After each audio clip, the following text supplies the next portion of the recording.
They say the true character of a person is revealed not in the sunshine, but in the storm. For 3 months, I had been living in a storm of my own making, a quiet tempest of feigned poverty and feigned weakness. I wanted to see the true character of my son and his wife. And on that Tuesday night, under the cover of a real, raging thunderstorm, I got my answer. The front door flew open, and a cheap, worn suitcase, one I had bought from a thrift store for my performance, was thrown out onto the wet porch steps. My daughter-in-law, Jessica, stood silhouetted in the doorway, her face a mask of righteous fury. "And stay out!" she shrieked, her voice cutting through the sound of the wind and rain. "We are done supporting a worthless freeloader. Go find some other family to leech off of." I stumbled out after my suitcase, my clothes deliberately thin, my hair already soaked. I played my part to perfection, my shoulders slumped in defeat, my face a picture of heartbroken disbelief. My son Thomas stood behind her, a pathetic shadow, his face pale with a weak, useless guilt. He wouldn't meet my eyes. Then, with a final, satisfying slam, the door shut, plunging me into the cold, wet darkness. I stood there, shivering, letting the rain soak me to the bone. I could see their figures in the window, watching me, no doubt expecting me to break down, to beg to be let back in. But I just stood there, and I waited. And then, it came. A silent, black phantom gliding through the rain. A Rolls-Royce Phantom, its powerful headlights cutting through the downpour like twin spotlights on a stage. It pulled up to the curb, its engine a barely audible hum. My son and daughter-in-law pressed their faces against the window, their expressions shifting from smug satisfaction to utter confusion. My loyal assistant, Arthur, stepped out, dressed in a chauffeur's uniform, and opened a large black umbrella with a soft whoosh. He walked over to me. The rear door of the Rolls-Royce opened, and a warm, golden light spilled out onto the wet pavement. Sebastian Blackwood, my husband of 5 years, the man the world knew only as a reclusive billionaire, stepped out. He was wearing a magnificent cashmere coat. He walked over to me, his expression one of cold, quiet fury directed not at me, but at the house. He gently took off his coat and draped it over my shivering shoulders. "The game is over, my love," he said, his voice a low, powerful rumble. "You have the answer you were looking for. Let's go home." He guided me towards the waiting car, and as I passed the window, I looked up. I met the wide, horrified, and utterly uncomprehending eyes of my son and his wife. And for the first time that night, I dropped the act. I gave them a small, cold, and deeply satisfied smile. The game was, indeed, over, and they had lost. Most of the world knew me, if they knew me at all, by my maiden name, Eleonora Vance. For 30 years, I was the founder and CEO of Vance Capital, one of the most successful and aggressive venture capital firms in the country. I was not the wife of a powerful man, I was the powerful woman. My life was a whirlwind of initial public offerings, billion-dollar valuations, and ruthless negotiations. I thrived on the pressure, the strategy, the high-stakes game of building empires from nothing but an idea and a check. My first husband, Richard, the father of my son Thomas, was a kind, gentle university professor. He was my anchor, my sanctuary from the brutal world of finance. He was proud of my success but utterly unimpressed by my wealth. He kept me grounded. Our life was a strange but happy balance of two different worlds. Our son, Thomas, grew up with a silver spoon in his mouth, but with a father who tried to teach him the value of books over balance sheets, and a mother who was a living testament to the power of ambition. When Richard passed away from a sudden heart attack 10 years ago, the light went out of my world. The thrill of the boardroom, the chase of the next big deal, it all turned to ash in my mouth. What was the point of conquering the world if the one person you wanted to share it with was gone? I realized then that I was tired. Tired of the constant battle, tired of the public eye, tired of being Eleonora Vance, the shark of Wall Street. So, I did something no one expected. At the height of my power, I sold my company. The deal was one of the largest in the history of the financial sector, a 9-figure sum that was staggering even by my own standards. And then, I disappeared. I vanished from the public eye as completely as a ship slipping over the horizon. I wanted a quiet life. A simple life, a life where I was just Nora. I bought a comfortable, but not ostentatious, house in a quiet town in North Carolina, the kind of place where people know their neighbors, and the biggest event of the year is the county fair. I told my son, Thomas, that I had sold the company and was now living comfortably on a generous but fixed pension. He and his new wife, Jessica, knew I was wealthy, of course, but they had no concept of the true scale of my fortune. They believed my days of power and influence were over. They saw me as a retired relic, a woman whose best days were behind her. It was in this quiet new life that I met Sebastian Blackwood. He was not a flashy billionaire. He was a reclusive author and investor, a man who, like me, had grown tired of the world's noise. We met at a local bookstore, both reaching for the same first edition of a rare poetry book. Our connection was instant, a meeting of two minds who understood the strange loneliness that comes with immense success. We fell in love not with each other's bank accounts but with each other's souls. We married a year later, a small private ceremony with only my loyal assistant, Arthur, and his as witnesses. Our marriage was our secret, a private joy in a world we had both chosen to leave behind. We lived a quiet, blissful, and anonymous life in his magnificent, secluded estate in the Blue Ridge Mountains. But while I had found peace, my son had found Jessica. She was a woman who was intoxicated by the idea of wealth, but had no understanding of the work it took to create it. She saw Thomas not as a man to love, but as a stepping stone, an heir to a fortune she vastly overestimated but was determined to spend. Under her influence, my son, who had inherited his father's kind heart but not his strong will, began to change. Their life became a desperate, endless performance of affluence. They bought a house they couldn't afford, drove cars they leased on terrible terms, and took vacations that plunged them deeper into debt. They were living a lie, and they were funding it by constantly, shamelessly, asking me for money. Just a small loan to cover the property taxes. Mom, a little help with the down payment on the new car. We need something safer for the kids. Brittany's private school tuition is just astronomical this year. I always said yes. It was easier than arguing, and a part of me, the mother in me, still felt a duty to protect him. But I saw the pattern. They were not building a life, they were servicing a lifestyle, and their gratitude was becoming thinner, their requests more like demands. They began to see me as an obstacle, a miserly old woman who was hoarding the family money instead of distributing it to its rightful heir.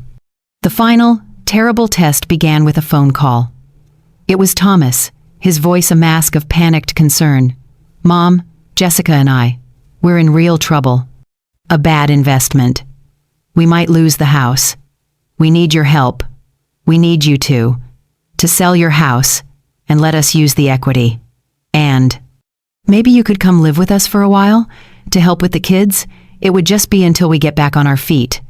It was the most audacious, most selfish request I had ever heard.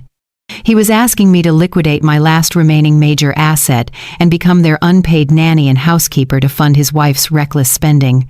The lie was so blatant it was almost impressive. I discussed it with Sebastian that night. He was furious. Let them fail, Eleonora, he said, his voice tight with anger. They are adults. They have made their bed. Let them lie in it. But he also saw the look in my eyes, the look of a mother who needed to know, once and for all, the true nature of her own child's heart. So, we devised a plan. A final, painful experiment. I would play the part they had cast for me. I would become the poor, helpless mother who had lost everything. I called Thomas back. I had a bad investment of my own, son, I lied, my voice trembling with practiced fear. The pension fund, it collapsed. I have nothing left but the house. The silence on the other end of the line was filled with his silent, furious calculations.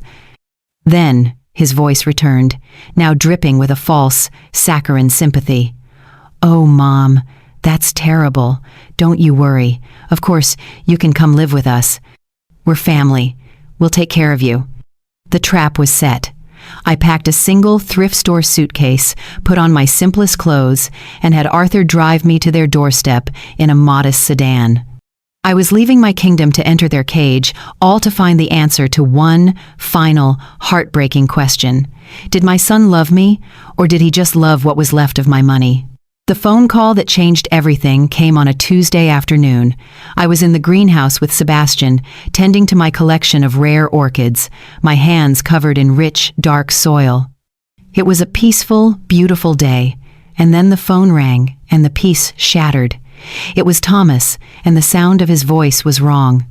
It wasn't his usual breezy, "Hey Mom, how are you?" tone. It was a strained, panicked voice, the voice of a man on the edge of a cliff.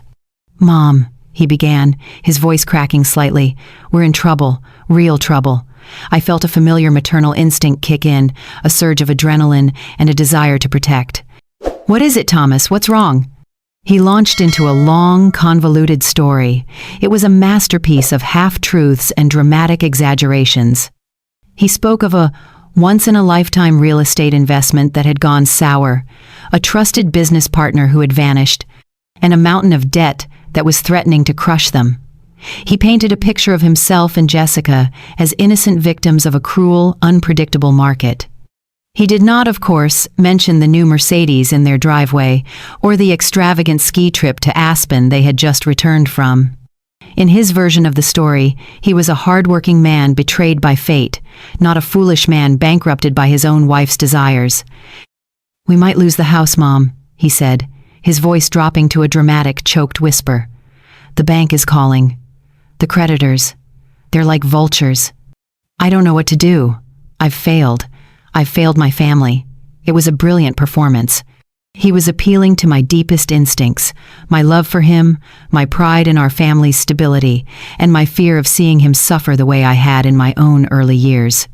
I was silent for a long moment, the phone cool against my ear.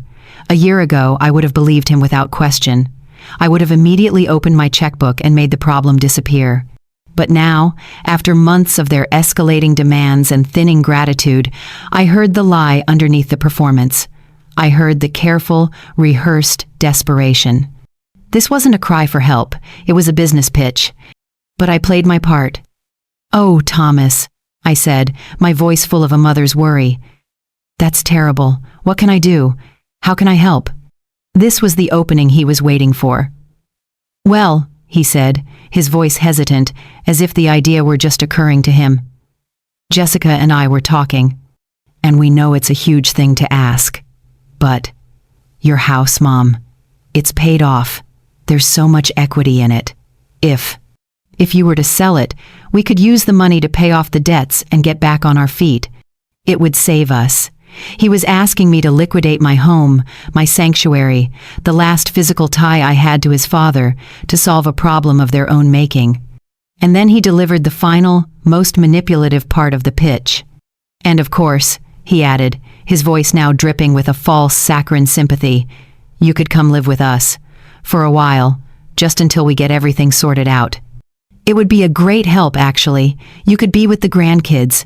And Jessica, she's so stressed, she could really use a hand around the house." There it was, the full proposal.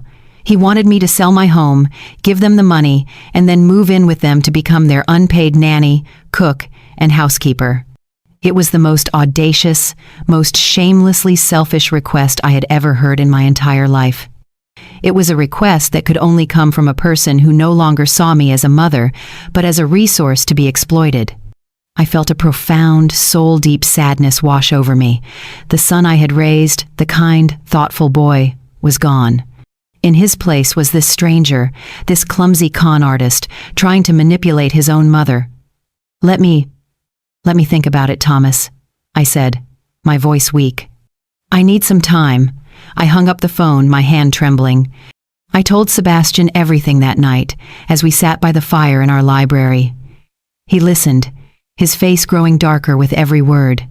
When I was finished, he was silent for a long time, staring into the flames. "The boy has his father's heart, but his wife's spine," he finally said, his voice a low growl of controlled fury. "Let them fail, Eleonora. It is the only lesson they will ever learn. You owe them nothing more. You have given them enough." He was right, of course. The logical, rational part of my brain, the CEO part, knew he was right. But the foolish, stubborn mother part of my heart, it needed to know for sure. It needed one final, irrefutable piece of proof. I needed to see, with my own eyes, how they would treat me when they believed I had nothing left to give. So, we devised the plan, our final painful experiment. It was Sebastian's idea, a test worthy of his brilliant strategic mind. I would not just agree to their terms. I would raise the stakes. I would become an even greater burden, a total financial dependent, and see if any flicker of genuine love or compassion remained. The next day, I called Thomas back. I put on the performance of a lifetime. My voice was trembling, filled with a practiced, terrified panic. "Thomas," I sobbed into the phone. "Something terrible has happened. That investment I told you about. It was a scam, a Ponzi scheme. They're all over the news. The pension fund. It's all gone. Every penny. I have nothing left but the house. I'm going to be destitute." The silence on the other end of the line was not filled with sympathy. It was filled with the cold, hard sound of his own dreams collapsing. I could almost hear the gears of his mind grinding, recalculating. His mother was no longer a solution. She was now just another problem. But then, his voice came back, and it was a masterclass in feigned compassion. "Oh, Mom," he said, his voice dripping with a false, saccharine sorrow. That's just awful. Don't you worry. Don't you worry about a thing. Of course you can come live with us. Now more than ever. We're family. We will take care of you. We'll get through this together." The trap was set. He believed the lie. He still saw a prize at the end of the road, my house, and he was willing to endure the burden of a penniless, homeless mother to get it. He had taken the bait. I packed a single thrift store suitcase filled with my plainest clothes. I put on my simplest coat, a garment I hadn't worn in 20 years. I had Arthur, my loyal friend and assistant, drive me to their doorstep not in the Bentley, but in a modest, unassuming sedan. I was leaving my kingdom to enter their cage, all to find the answer to one final heartbreaking question. Did my son love me, or did he just love the last asset to my name? The first week of my new life as a penniless dependent was a study in forced smiles and barely concealed resentment. Jessica, my daughter-in-law, welcomed me with a hug that felt like a coiled snake, her voice a symphony of false sympathy. "Oh, you poor thing, Eleonora," she'd say, loud enough for the neighbors to hear. "Don't you worry. This is your home now. We'll take care of everything." It was a beautiful performance, but her eyes, cold and calculating, told a different story. They were already looking past me, mentally measuring the curtains in the house she believed would soon be hers. They gave me the smallest guest room in the back of the house, the one that overlooked the noisy air conditioning units. It was a clear, deliberate statement. "You are here, but you are not one of us. You are a temporary inconvenience, a lesser resident in this home that is rightfully ours." The charade of me being a guest lasted exactly 24 hours. The next morning, Jessica came to my room with a bright, brittle smile. "Nora," she began, using a diminutive I despised, "since you're just sitting around all day with nothing to do, I was thinking you could make yourself useful. The housekeeper is so overworked. Perhaps you could handle the laundry? And the kids are so picky about their lunches. They always love the way you used to make their sandwiches." And just like that, I was no longer a mother in need. I was unpaid staff. My days fell into a new, grim routine. I would wake up before anyone else to make breakfast. I would pack my grandchildren's lunches. I would spend my mornings washing and folding load after load of their designer clothes. I would scrub the floors, vacuum the carpets, and prepare a multi-course dinner, only to watch them pick at it while scrolling through their phones. I had become a ghost in their lives, a silent, efficient machine that kept their beautiful, hollow world running. My son Thomas was a master of willful ignorance. He would come home from his stressful day at the office, an office I knew was being kept afloat by a secret infusion of cash from one of Sebastian's holding companies, and he would see me on my hands and knees, scrubbing a wine stain from the white carpet, and he would say nothing. He would avert his eyes, a flicker of shame crossing his face before being quickly extinguished. To acknowledge my servitude would be to acknowledge his own monstrous failure as a son, and so he chose not to see. He chose to believe the fiction that I was helping out, that I was enjoying keeping busy. Jessica, however, was not so subtle. Her gratitude was a currency she never possessed. My efforts were not met with thanks, but with constant, nitpicking criticism. The laundry wasn't folded to her exact specifications. The pot roast was a little dry. The dust on the mantelpiece had not been attended to with sufficient vigor. She treated me with the condescending impatience of a demanding boss, not the compassion of a daughter-in-law. She was my warden, and my sentence was a life of thankless servitude, to be endured until I signed over the deed to my house. They spoke about me as if I weren't in the room. "She's getting so forgetful," Jessica would say to Thomas over dinner, while I sat at the same table. I had to remind her 3 times to pick up my dry cleaning. Or, "She's so slow these days," Thomas would sigh. It took her all afternoon just to iron my shirts. They had reduced me to a set of functions, a list of tasks, and they were constantly evaluating my performance. The most painful part was watching what they were teaching my grandchildren. My grandson, a sweet boy, would sometimes try to help me. "Let me carry that, Grandma," he'd say, reaching for a heavy laundry basket, but Jessica would quickly intervene. "Don't be silly, darling," she'd coo. "That's what Grandma is here for." She was actively teaching them to see me as a servant, to view kindness as unnecessary, to believe that love and respect were reserved for those who had something to offer. My only lifeline during this period was my secret phone, a small, untraceable device Arthur had given me. Every night, after the house was dark and silent, I would lock my bedroom door, and I would call Sebastian.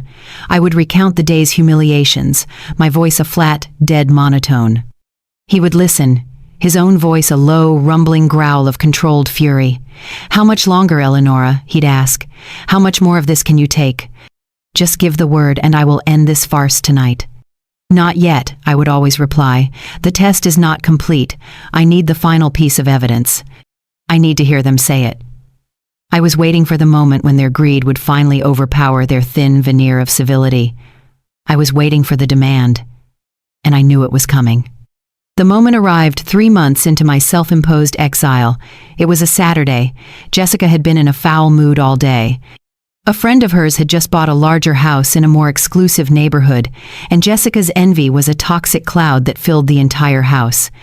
She had decided that the only cure for her social anxiety was to sell my quaint but valuable house and use the money for a down payment on a grander mansion. She cornered me in the kitchen. She was holding a stack of real estate documents.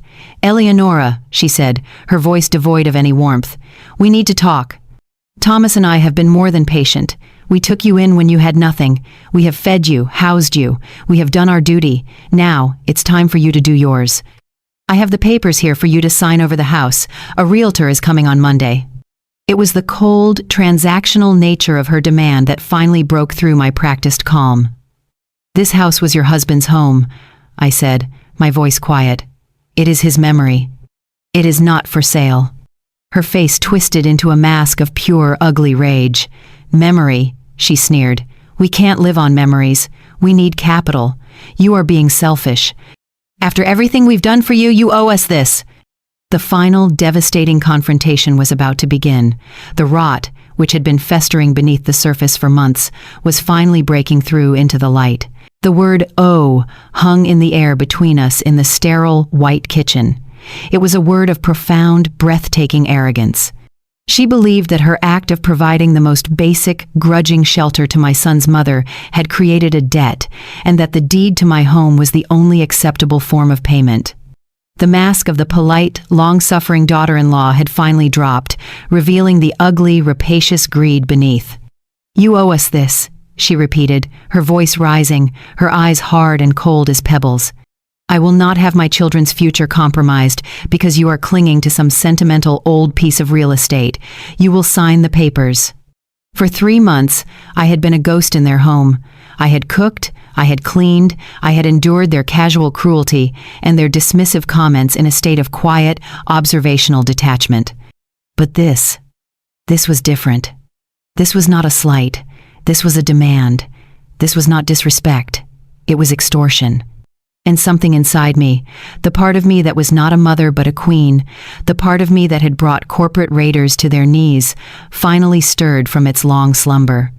"No," I said. My voice was quiet, but it was not the weak, trembling voice of the invalid I had been pretending to be. It was the voice of Eleanora Vance, and it was a voice that did not brook argument. The house is not for sale. It is the last piece of his father that Thomas has left. It is a legacy, not a line of credit, and you will not touch it. The shock on her face at my sudden change in demeanor was almost comical. She was not used to being denied. She was a spoiled child who had just been told she couldn't have the one toy she wanted most. Her shock quickly curdled into a full-blown theatrical rage. "How dare you!" she shrieked, her voice echoing off the cold stainless steel appliances. "After everything we've done, we took you in, we saved you from being homeless. And this is the thanks we get? You selfish, ungrateful old woman." She was working herself into a frenzy, her face red and contorted. It was at that moment that my son, Thomas, walked into the kitchen, drawn by the shouting. He saw the real estate documents on the counter, he saw his wife's furious face, and he saw the new, cold resolve in my own. And he did what he always did. He chose the path of least resistance. He chose his wife. "What's going on?" he asked, though he clearly knew. "Mom, what's wrong? Why are you upsetting Jessica?" "Your wife," I said, my gaze fixed on my son, "is demanding that I sell your father's house to fund her insatiable need for a bigger, better life. She believes I owe it to her." He had the decency to look ashamed, but only for a moment. Jessica turned on him. "Are you going to let her speak to me like that, Thomas?" she demanded. "Are you going to let her stand there and sabotage our entire future? She is a guest in our house. Tell her." And he did.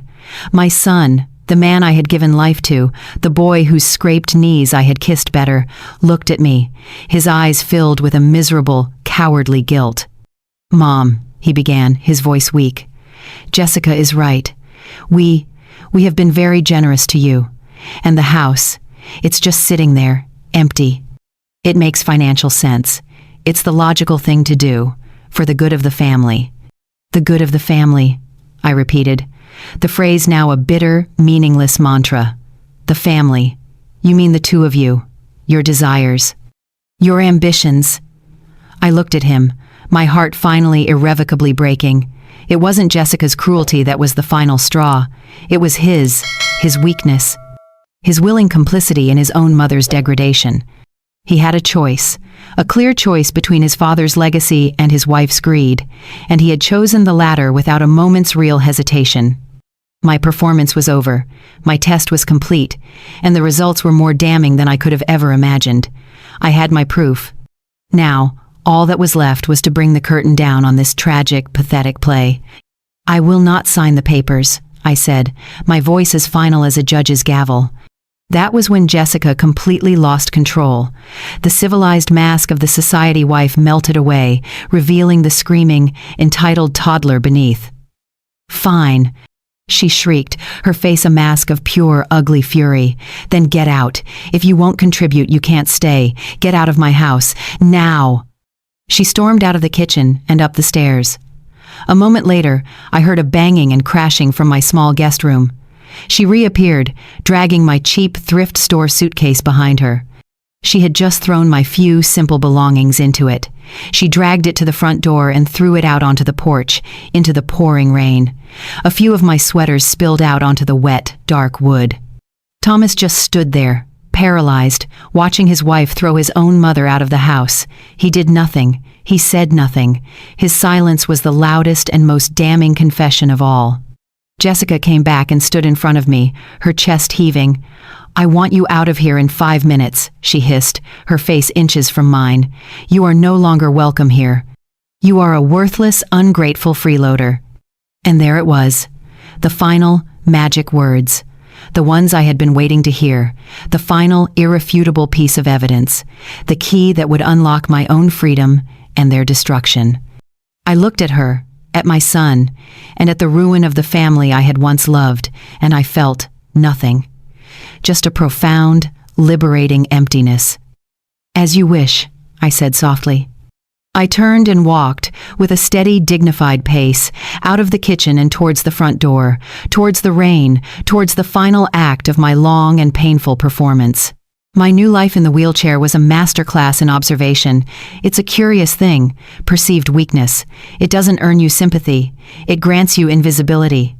From my silent, seemingly helpless vantage point, I had a front row seat to the gleeful, frantic looting of my own life.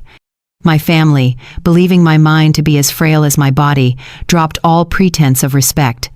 They were like hyenas, emboldened by the perceived weakness of the lioness, and they began to feast with a shocking lack of subtlety. The first to reveal his hand, unsurprisingly, was my son, Harrison. Armed with his temporary power of attorney, a document I had deliberately designed to look like a key to the kingdom, he strode into Vance Industries not as a caretaker, but as a conqueror. He called an all-hands meeting in the main auditorium, a space usually reserved for major product launches. Standing on the stage his father had commanded, he announced with feigned solemnity that due to my unfortunate health setback, he was assuming full executive control. My loyal team of veteran managers, men and women who had helped me save the company and knew the truth of Harrison's incompetence, could only watch in polite, silent horror. They understood the performance. They knew a coup when they saw one. His first executive order was a masterstroke of self-interest. It was not to stabilize the volatile European markets or to counter our competitors' latest move. It was to approve a discretionary executive bonuses for himself, a staggering 7-figure sum which he justified to the board as necessary for maintaining corporate morale and projecting an image of stability during a difficult transition. The morale he was most concerned with, of course, was his own. He used the entire sum to purchase a new Aston Martin, a vulgar, screamingly red machine that he would park ostentatiously at the very front of the estate's circular driveway, a daily, gleaming monument to his betrayal. He would visit me in my library in the evenings, bringing me a glass of water I didn't ask for, his voice dripping with a cloying, false concern. "Just keeping the ship steady, Mother," he'd say, patting my hand while his eyes darted around the room, no longer appraising the art on the walls but seemingly calculating the square footage. "Don't you worry your pretty little head about a thing." He spoke to me as if I were a child, a senile one at that. He had no idea that every evening at 9 p.m. sharp, my head of security, Arthur, would deliver a discreet encrypted file to my private tablet. It detailed every single one of his disastrous business decisions, like halting a critical R&D project to divert funds to the marketing department for a branding campaign that was essentially just a vanity project for himself and Tiffany. The ship wasn't steady. He was steering it directly towards an iceberg, all while looting the captain's quarters.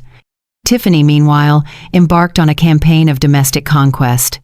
She saw my illness as a green light to finally erase every last trace of my taste, and by extension, me, from the house she now unequivocally considered hers. She hired a flamboyant and ridiculously expensive interior decorator from Paris named Jean-Pierre, who spoke of my classic, curated home as if it were a crime scene. They would sweep through the house, their voices echoing in the marble halls, discussing plans to replace my dated, heavy, and depressing furniture with minimalist, sterile art pieces that looked like they belonged in a hospital morgue. "We need to bring this house into the 21st century, darling," she'd announced to no one in particular, but loud enough for me to hear from my chair. "It needs a younger, more vibrant energy. Less memory." Her first and most brutal target was Robert's study, a room I had preserved exactly as he had left it for 10 years. It was a sanctuary, a museum of our life together, filled with his books, his maritime maps, the faint scent of his pipe tobacco still lingering in the leather chairs. She declared it morbid and had it gutted with a ruthless efficiency. The rich mahogany bookshelves were torn out, the worn leather armchairs were unceremoniously sent to an auction house, and Robert's priceless collection of antique globes was replaced with a single, enormous, and meaningless abstract painting of a red square. She turned his sanctuary into a meditation and yoga room where she and her equally vacuous friends would gather, their vapid laughter a daily desecration of that sacred space. Every clang of a hammer, every scrape of furniture being dragged away, was a fresh wound to my heart. She wasn't just redecorating a house, she was systematically erasing my history, and his. My brother, Walter, was perhaps the most pathetic of them all. His greed was not as bombastic as Harrison's or as aesthetically driven as Tiffany's. It was the quiet, desperate greed of a lifelong failure who had finally been given the keys to the candy store. With his new, unsupervised control over the family fund, the pretense of managing household expenses was dropped entirely. The fund became his personal slush fund for a life he felt he was owed. The art investments stopped. They were replaced by a steady, almost daily stream of wire transfers to accounts in the Cayman Islands. The business trips became month-long stays at five-star resorts in Bali and Dubai, documented on a secret Instagram account Arthur's team had uncovered. He bought a racehorse he named Madeline's Money, a joke he found hilarious. He invested in a nightclub with a notoriously shady owner. He was a man drowning in opportunity, and he was pulling the entire family's financial stability down with him, creating a paper trail of incompetence and fraud that would be his undoing. He would visit me, his breath smelling of expensive whiskey even at 11 in the morning, and tell me with a straight face how hard he was working to protect the family's assets. The irony was so thick, it was almost suffocating. They had all come to believe the performance. My slurred speech, which I practiced in the mirror each morning. My forgetfulness, which allowed me to ask the same pointed questions multiple times. My physical weakness, which made them see me as a non-threat. It was all the proof they needed that their time had finally come. They saw my infirmity as their liberation. They moved around me with a careless, confident grace, discussing their plans, their purchases, their betrayals right in front of me, as if I were a piece of furniture, deaf and blind to their machinations. They were so consumed by their own greed that they failed to notice the one thing that should have terrified them. I never complained. I never wept. I never pleaded. I simply watched. I sat in my wheelchair, a silent, smiling observer at the heart of their chaotic feast. I was the audience to their final, tragic act. And I was also the author, the one who knew exactly how the curtain was about to fall. Each new car, each expensive party, each secret wire transfer was not a victory for them, but another nail they were hammering into their own gilded coffins. The feast was magnificent, but the reckoning was fast approaching. For 3 months, I watched them. I was the silent, crippled queen in the corner, a living ghost in my own home. I had gathered a mountain of evidence, enough to ruin them all 10 times over. Arthur's daily reports were a meticulous chronicle of their greed. Harrison's reckless corporate gambles, Tiffany's obscene spending, Walter's clumsy attempts at embezzlement. I had everything I needed. Yet, I hesitated. A small, foolish part of me, the mother, the sister, held on to a sliver of hope that they would stop, that some shred of decency, some flicker of their former selves would emerge. I decided to give them one final unspoken test, a chance to show an ounce of love, an ounce of respect, that would prove they were not completely lost. The occasion was my 66th birthday. In the years when Robert was alive, it had been a grand affair, a lavish party he would throw in my honor. After his death, it became a quieter, more intimate family dinner. It was a day that was supposed to be about me. But this year, with me in my condition, the day was treated as an afterthought, an inconvenience. There was no happy birthday when I was wheeled into the dining room that morning. Harrison was on the phone, barking orders, already in his CEO persona. Walter was nursing a hangover, his face pale and puffy. Tiffany was directing the staff to move a large, abstract metal sculpture into the foyer, a piece she had purchased for $250,000 the day before. My birthday was just another Tuesday. By the afternoon, I had resigned myself to their forgetfulness. It was hurtful, but it was just another piece of evidence. But then, things took a turn. Tiffany, in a rare moment of acknowledging my existence, approached my wheelchair, a clipboard in her hand. "Madeline," she said, not even making eye contact, "we have a slight issue. The caterers for Brittany's Sweet 16 pre-party need to do a walkthrough of the ballroom this evening. It's the only time they have. So, we'll have to have your little birthday dinner in the small breakfast nook. I hope you don't mind." I just looked at her. She was canceling my birthday dinner, in my own home, for a pre-party for her daughter. It was a power play, a deliberate act of marginalization. I simply nodded, my face a blank mask. "Whatever is easiest for you, dear," I murmured, playing my part. The little birthday dinner was a pathetic affair. While the grand dining room was being transformed into a pink and white fantasy land for Brittany's friends, the four of them and I were squeezed into the cramped breakfast nook. There was no special meal, just leftovers from the previous night's dinner, reheated by a resentful cook. There was no cake, no presents. Just the four of them, talking over me about the final arrangements for Brittany's party, their voices loud and excited. Harrison was boasting about the famous DJ he had hired. Tiffany was finalizing the guest list, which included the children of senators and billionaires. Walter was complaining that the budget for the champagne wasn't high enough. They spoke of spending millions on a teenager's party with a casualness that was breathtaking. It was then that Brittany herself made her grand entrance. She swept into the room, wearing a new dress that I knew cost more than my first car. She looked at the sad little dinner, then at me. "Oh," she said, her voice dripping with teenage disappointment. "Are we still doing this? I have to go get ready." Tiffany rushed to her side. "Of course not, darling.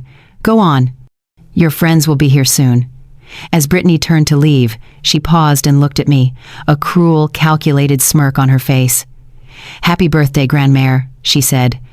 "I was going to get you a present, but Daddy said you don't really need anything anymore, since, you know." She gestured vaguely at my wheelchair and my frail appearance. "He said it would just be a waste." That was it.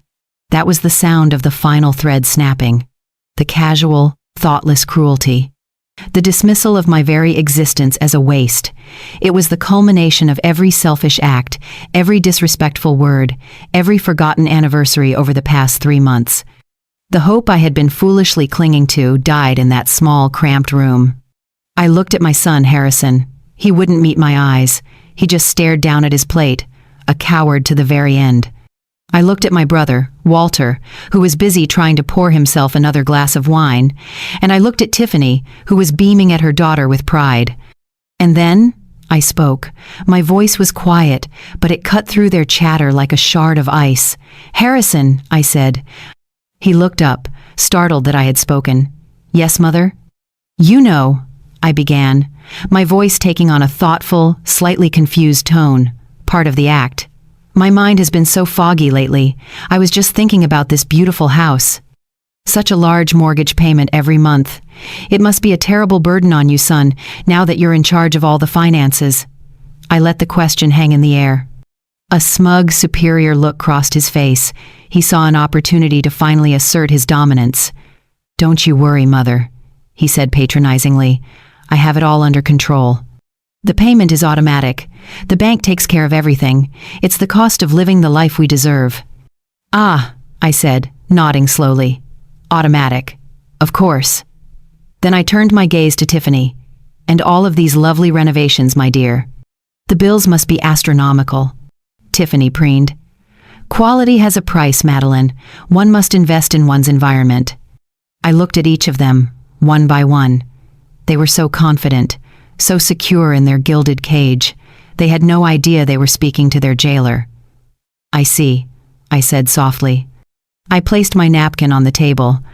"Well, if you'll excuse me, I'm feeling quite tired.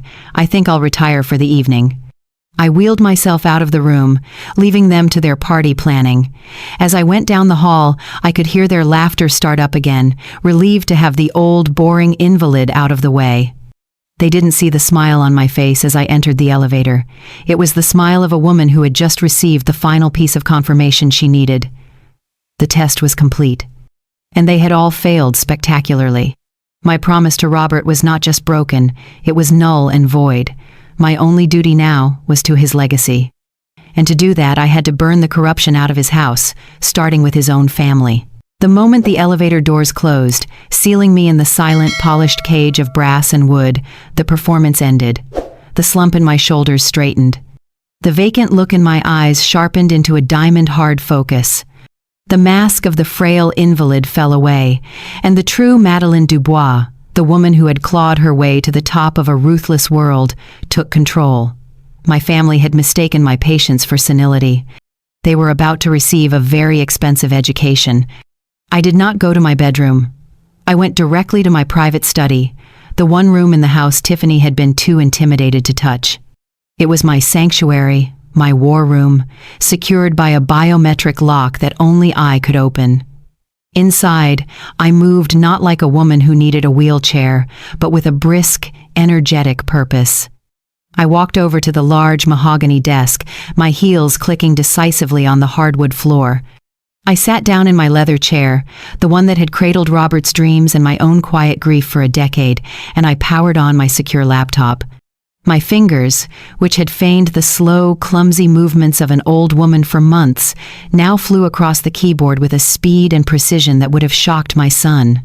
I was not just a grieving widow, I was the architect of the entire Dubois financial empire, and I knew where every secret passage and every load-bearing wall was located. My first action was to send the email.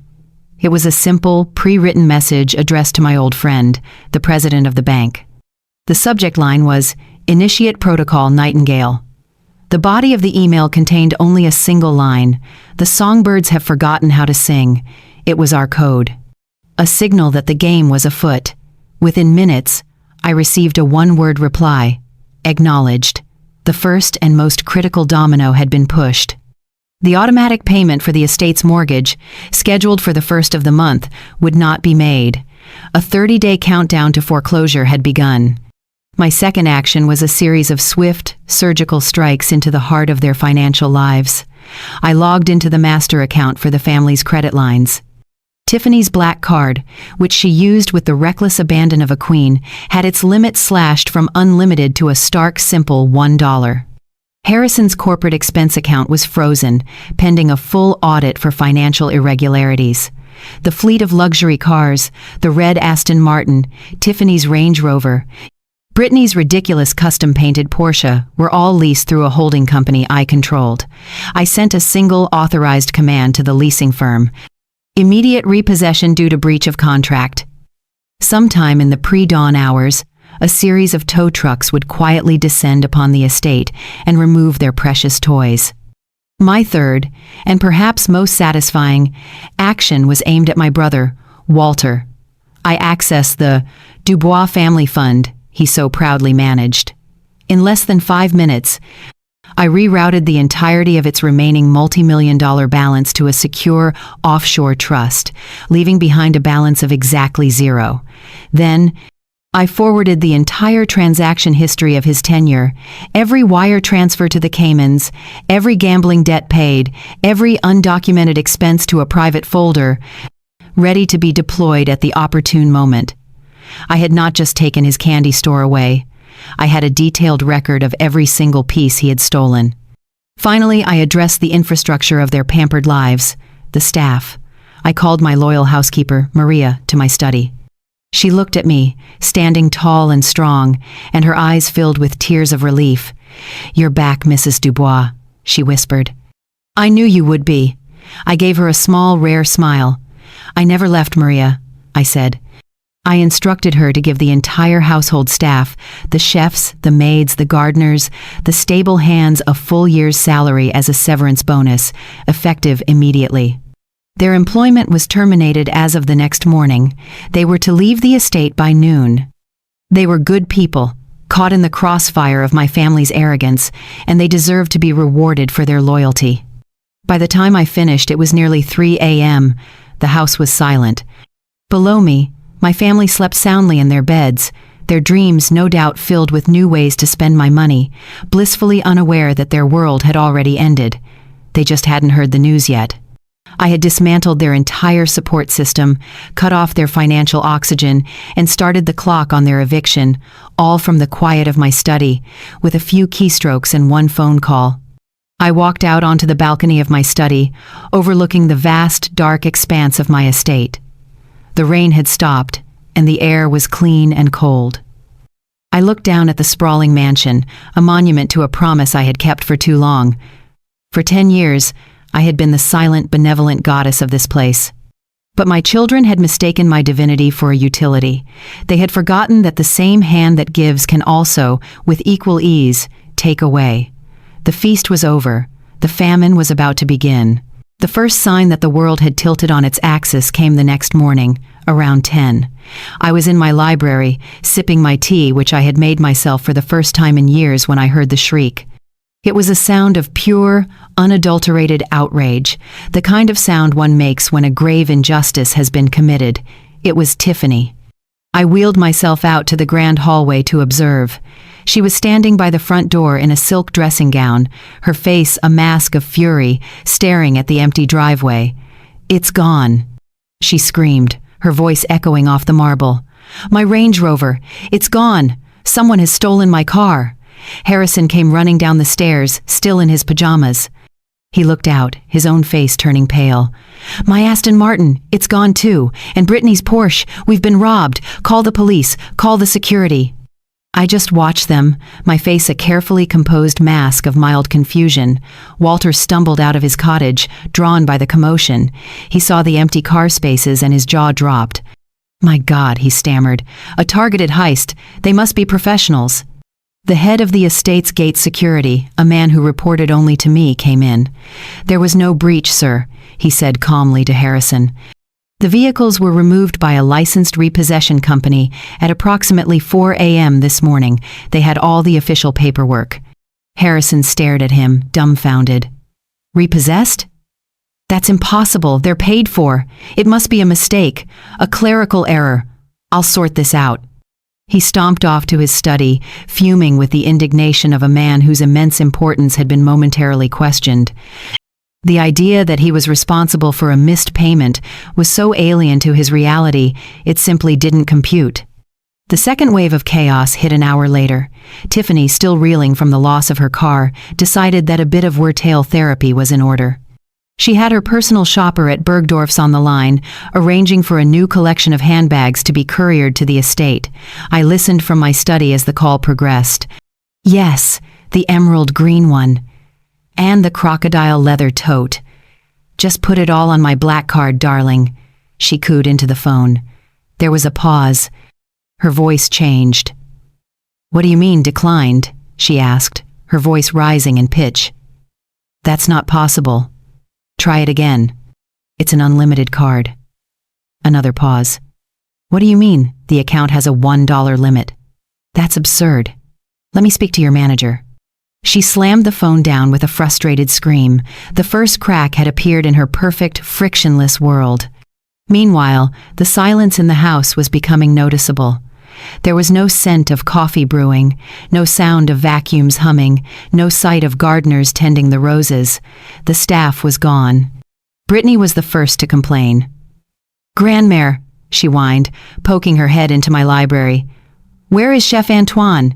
He was supposed to make me my avocado toast. And no one has cleaned the stables yet. How am I supposed to have my riding lesson?" I gave her a soft, helpless shrug. "I don't know, dear. I haven't seen anyone this morning. Perhaps they're all ill." She stomped her foot in frustration and flounced out of the room, outraged at the collapse of the invisible infrastructure that had catered to her every whim her entire life. And in day. The denial was a fortress they had all retreated into. They spent the rest of the day on the phone, yelling at bewildered bank clerks, confused car dealership managers, and the automated voice of the utility company, which was now politely informing them their power would be disconnected in 5 days due to non-payment. They blamed incompetence, clerical errors, and a vast conspiracy against the Dubois family. Not once did it occur to them that the source of the problem was sitting quietly in a wheelchair, just a few rooms away. The climax of their denial came that evening. Harrison, his face red with fury after a full day of fruitless, angry phone calls, stormed into my library. "It's a complete disaster," he announced, as if I were somehow responsible for consoling him. "The bank is a mess. The corporate accounts are frozen pending some ridiculous audit. Tiffany's cards are blocked. Someone is attacking us, Mother. It's corporate sabotage. It must be Titan Global trying to undermine us again." I looked up at him from my book, my expression one of gentle, grandmotherly concern. "Oh dear," I murmured. "That sounds very stressful. Are you sure you've paid all the bills, Harrison? Sometimes when one is so busy running a large company, the little details can get overlooked." He scoffed, insulted by the very suggestion. "Of course the bills are paid. Everything is automatic. I told you, this is an attack." He paced the room like a caged tiger. "I need to call an emergency board meeting. We need to leverage our assets, fight back. I can't seem to access the main holding accounts. It's like someone has changed all the passwords." He looked at me, a frantic, desperate energy in his eyes. He still didn't see me as the cause. He saw me as a potential solution, the old, reliable bank he could turn to when his own wallet was empty. "Mother," he said, his voice changing, becoming softer, more manipulative. "I know you have your own private reserve funds. We need a temporary capital injection, just to weather this storm, for the good of the family, for the legacy of Dad." He had the audacity to use his father's name, after forgetting the anniversary of his death just a few days prior. The hypocrisy was so pure, so potent, it was almost beautiful.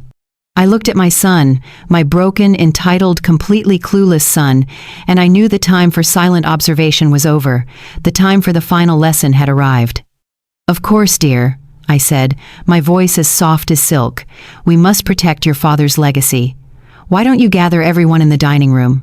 I think it's time we had a family meeting."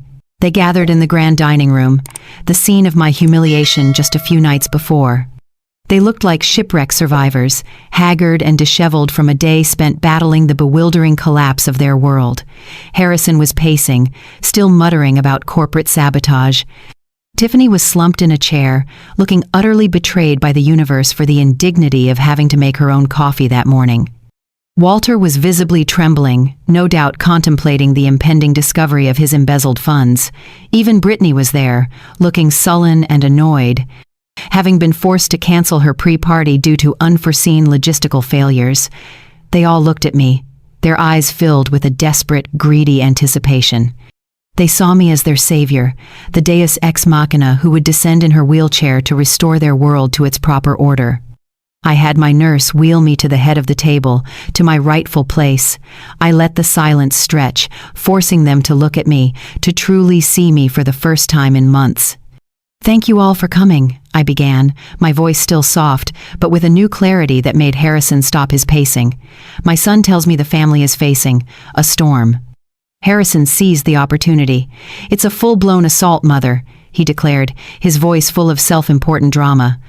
"Our accounts are frozen, our assets are being targeted. It's a coordinated attack, but with your help, with your resources, we can fight them. We just need you to authorize the transfer from your reserve funds." Tiffany and Walter nodded in vigorous agreement. I looked at him, my expression unreadable. "An attack," I repeated thoughtfully. "That's one word for it. Tell me, Harrison, in your expert opinion as CEO, who is the perpetrator of this attack?" He was taken aback by the question. "Well, it's obviously Titan Global. Who else has the resources and the motive?" he blustered. "I see," I said. "A fascinating theory, but incorrect." I turned my gaze to my brother. "Walter, do you have a theory? Perhaps one of the shady nightclub owners you've been investing with decided to get ambitious?" Walter turned pale, stammering, I don't know what you're talking about, Madeline. I've been managing the fund meticulously." The room grew colder. They were beginning to realize this was not a meeting about solutions. This was an interrogation. Tiffany, ever the pragmatist, tried to steer the conversation back. "Whoever is responsible," she said, her voice sharp, "the fact remains that we are in a crisis. The bank called this afternoon. They said the mortgage payment was missed. They were talking about foreclosure." She said the word like it was a foreign curse. "Ah, yes," I said, nodding slowly. "The mortgage, such a large and troublesome expense.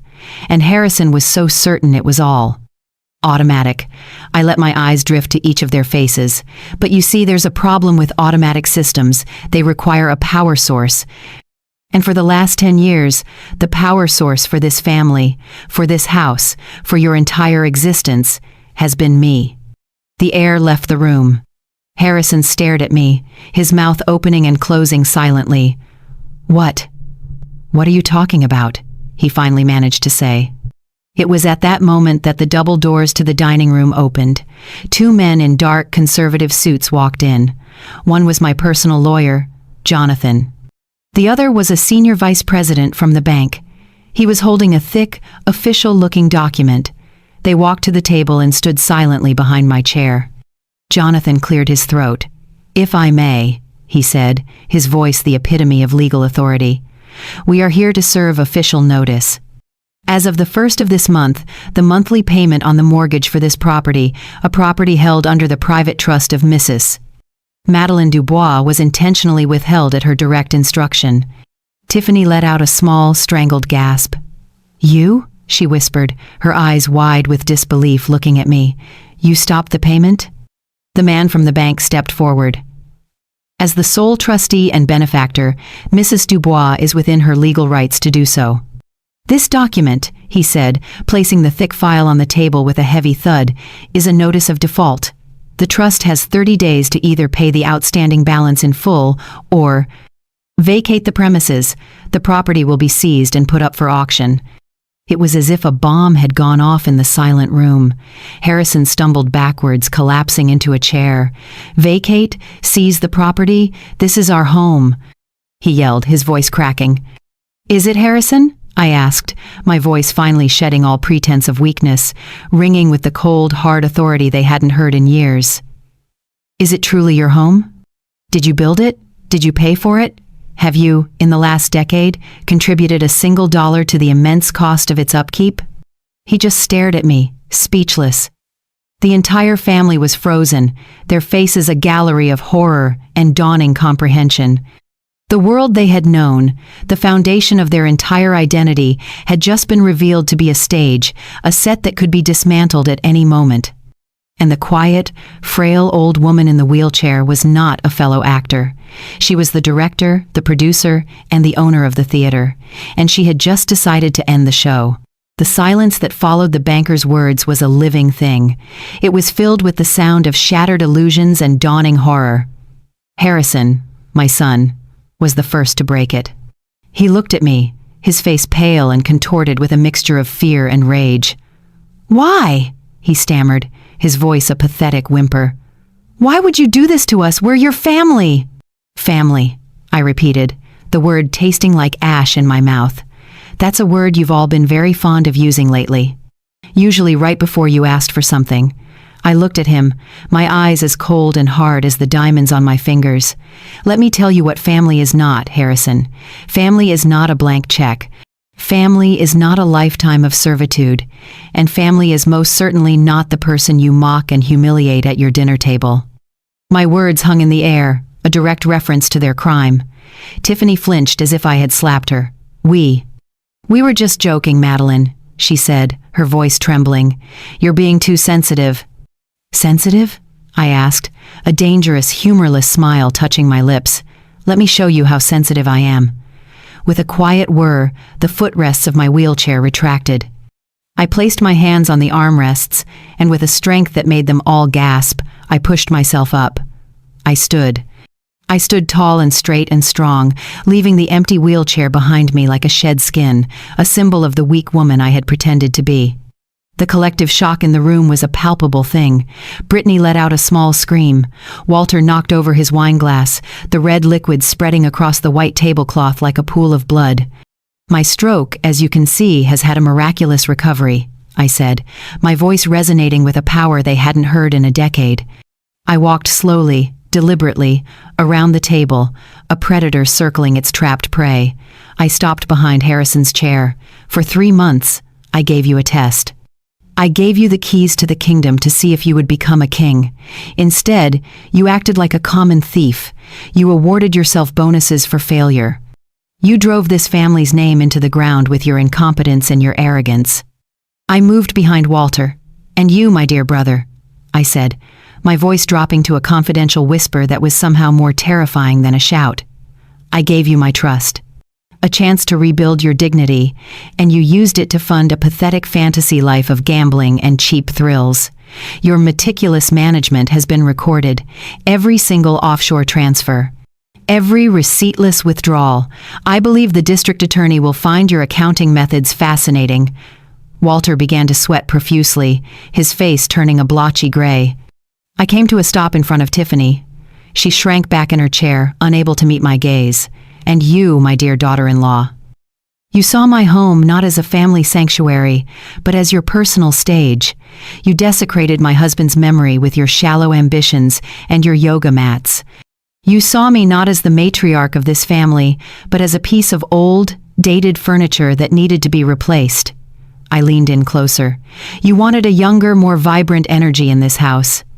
Well, you're about to get it. The new owners, whoever they may be, will surely bring a fresh perspective. Tiffany began to sob, her carefully constructed facade finally crumbling into dust. I returned to my place at the head of the table, now standing, commanding the room. For 10 years, I announced, my voice ringing with the force of a judge delivering a sentence, I honored a promise to a dying man. I kept you all safe. I kept you comfortable. I gave you a life without consequence, and in doing so, I created you. A family of entitled, ungrateful, and profoundly weak individuals. You have mistaken my love for a weakness. You have mistaken my generosity for an obligation. I paused, letting the weight of my words crush them. And then, I said, my voice dropping to a deadly personal level, you sat at my table, in my house, and you called me a worthless freeloader. You who have never done an honest day's work in your lives. You who have been living off the ghost of a great man and the labor of the woman he left behind. That was the moment the promise died. That was the moment the bank account of my love for you finally ran dry. I looked at each of their broken, terrified faces. So, yes, Harrison, this is an attack, but the perpetrator is not Titan Global. It is not some corporate rival. It is justice. It is consequences. It is me. I turned to my lawyer. Jonathan, I commanded, please escort my former tenants from the room.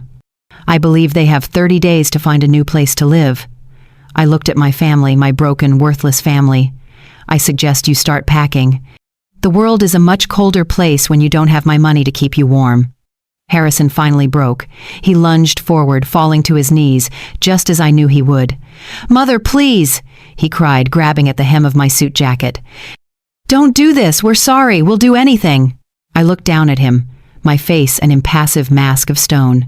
I felt nothing, no pity, no anger, just a vast, empty sense of finality. I gently removed his hand from my jacket. It's not Mother anymore, Harrison, I said, my voice as cold and quiet as the grave. From now on, you will address me as Mrs. Dubois. The aftermath of the will reading was not a loud explosion, but a quiet, slow collapse. Faced with the ironclad reality of my will and the potential loss of their own children's future, Mark and Sarah did not contest it. They simply broke. Their rage and disbelief curdled into a bitter, resentful acceptance. The great inheritance they had been banking on their entire lives had vanished, given away to a man they had never even bothered to learn the name of. Their lives, predictably, changed. The easy, casual wealth they had taken for granted was gone. Mark had to sell his oversized apartment in the city. Sarah had to pull her children out of their expensive private schools. They were forced to learn the hard, humbling lessons of budgeting and living within their means. I do not know if they ever learned the more important lessons of empathy and selflessness. I can only hope that, in their new, more modest reality, they found something of value that money could not buy. Perhaps they finally found each other. And what of Samuel Jones, the man who had inherited a fortune for the simple act of being kind? Mr. Davies located him the next day. He was, as always, polishing his old Lincoln Town car, preparing for another day of driving strangers around the city. When the lawyer explained the situation, Sam's first reaction was not joy, but stunned, silent disbelief. He did not celebrate, he did not cheer. He simply sat down on the running board of his car, took off his driver's cap, and quietly wept. They were not tears of happiness for the money he had gained, but tears of sorrow for the friend he had lost. He was a good man, a decent man, a man worthy of the gift my children had so carelessly thrown away. He did not buy a yacht or a mansion. The first thing he did with the money was to buy out the small, struggling taxi company he worked for. He gave all the drivers a raise and invested in a new fleet of comfortable, accessible vehicles. Then, he established a new, special division of the company, funded by a portion of my estate. It is called the Ellie Ride Fund. It provides free, reliable transportation for cancer patients to and from their chemotherapy appointments.